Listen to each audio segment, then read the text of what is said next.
ngiti at pag-asa, yan ang nakita sa mga mukha ng mga dumalo sa blessing at turnover ceremony ng bagong gymnasium ng San Antonio Bagong Buhay Elementary School o SABES. Dumalo ang ina ng lalawigan upang personal na pangunahan ang ribbon cutting kasama ng mga kawani ng eskwelahan at mga sponsor. Ngiti, tawanan at saya. Yan ang makikita sa bawat faculty at staff ng SABES o San Antonio Bagong Buhay Elementary School.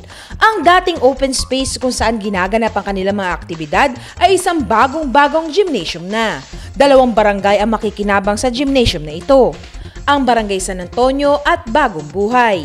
Isang eskwelahan na ngayon mas pinaunlad pa sa tulong ng ama ng lalawigan, Governor Aurelio Matias Umali, katuwang ang ina ng lalawigan, Congresswoman Cherry Umali.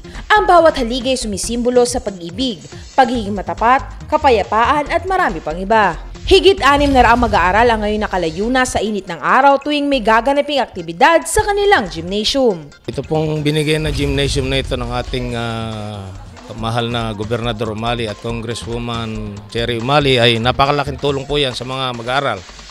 Alam po nyo, noong nakaraang taon habang kami nag-graduation ay bigla pong umulan. Kaya yung mga bata, naawa ko, nabasan lahat habang gumagraduate. Ngayon po, dahil sa binigay niya na yan, kahit siguro umulan, umaraw, napakalaking tulong yan. Hindi na po kami kakabahan kahit umulan man, umaraw o bumagyo. Tuloy ang activities dahil po sa pinagkaloob niyong gymnasium.